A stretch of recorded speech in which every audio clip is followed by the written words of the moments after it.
সবার প্রিয় বউ, তবু স্বামীর নয়। আমি এই সংসারে এসেছিলাম অনেক স্বপ্ন নিয়ে, ভাবিনি খুব বেশি কিছু পাবো, শুধু একটু ভালোবাসা, একটু আপন ভাব। আশ্চর্যের বিষয় হলো এই বাড়িতে সবাই আমাকে আপন করে নিয়েছে। শাশুড়ি মা বলেন, এমন মেয়ে আমি চাইতাম, আল্লাহ আমার কথা শুনেছেন। শ্বশুর বলেন, আমার ছেলের কপালে ভালো বউ জুটেছে। ননদ আমাকে তো বোনের মতো করেই দেখে। রান্নাঘরে একসাথে কাজ করি, গল্প করি, হাসি। কিন্তু এই সংসারে একজন মানুষই আমাকে ঠিক আপন করে নিতে পারেনি। সে হলো আমার স্বামী। আমার স্বামী খারাপ মানুষ না, সে মার সাথে ভালো, বাবার কথা শুনে, পাড়া প্রতিবেশীদের সঙ্গে ভদ্র। কিন্তু আমার দিক তাকালে তার চোখে আমি সেই উষ্ণতা খুঁজে পাই না। রাতে আমরা এক বিছানায় শুই ঠিকই, কিন্তু মাঝখানে যেন অদৃশ্য এক দেয়াল। আমি কথা বললেই সে বলে, আমি হাসলে সে তাকায় না, আমি কাঁদলে সে বোঝেও না। আমি ভেবেছিলাম সময় দিলেই সব ঠিক হয়ে যাবে, কিন্তু একদিন বুঝলাম সময় না, তার মন অন্য কোথাও। আমাদের পাশের বাড়িতে থাকে এক ভাবি, সুন্দর, সাজগোজ জানে, সব সময় হাসি মুখে কথা বলে। আমি লক্ষ্য করলাম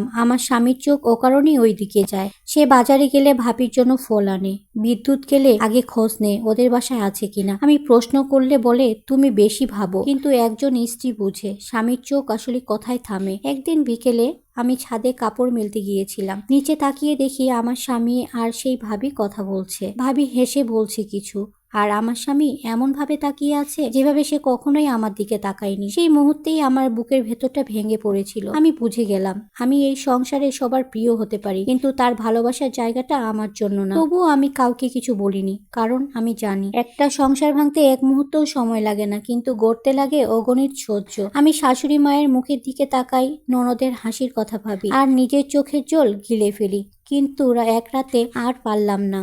আমি তাকে জিজ্ঞেস করলাম, তুমি কি আমাকে কখনো ভালোবাসবে? সে অনেকক্ষণ চুপ করেছিল, তারপর বলল, আমি চেষ্টা করি, কিন্তু মনটা আরেক দিকে চলে যায়। এই কথাটা শোনার পর আমি বুঝে গেলাম ভালোবাসা জোর করে আদায় করা যায় না। আজও আমি সেই সংসারে আছি, আমি দায়িত্ব পালন করি, সম্মান রাখি। আমিও ধীরে ধীরে শিখে নিচ্ছি যে ভালোবাসে না তার জন্য নিজেকে শেষ করে দেওয়া বোকামি। আমি এখন নিজের জন্য বাঁচতে শিখেছি। হয়তো একদিন সে বুঝবে নাকি বুঝবে না, তা আর আমার কোনো নিয়ন্ত্রণে নেই। কিন্তু আমি জানি আমি খারাপ বউ ছিলাম না, আমি শুধু ভুল মানুষকেই ভালোবেসেছিলাম। সময় গড়াতে লাগলো, আমি চুপচাপ সব সহ্য করলাম, কারণ আমি জানতাম চুপ থাকা মানেই হয়তো সংসারটা বাঁচবে। কিন্তু কিছু কিছু সম্পর্ক চুপ থেকেও বাঁচে না, বরং চুপের সুযোগেই বড় হয়। একদিন পাড়ার মানুষ ফিসফিস করতে শুরু করলো।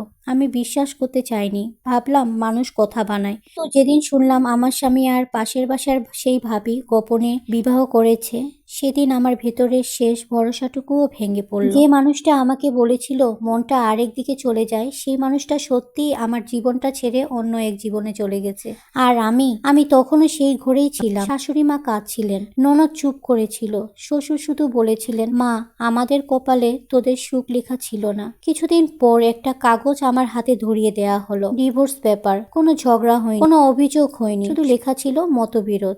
মতবিরোধ না, এটা ছিল ভালোবাসার অভাব। যেদিন আমি সেই বাড়ি ছেড়ে বের হয়ে গেলাম, পিছনে তাকাইনি, কারণ আমি জানতাম যে ঘরে নিজের স্বামীর মন থাকে না, সে ঘর আসলে ঘর না। আজ আমি একা, কিন্তু অপমানিত না। আজ আমার চোখে জল নেই, কারণ আমি বুঝে গেছি সবার প্রিয় হওয়া যায়, কিন্তু যার কাছে প্রিয় হতে চাই তার চোখে জায়গা না থাকলে সেটা আমার ব্যর্থতা নয়।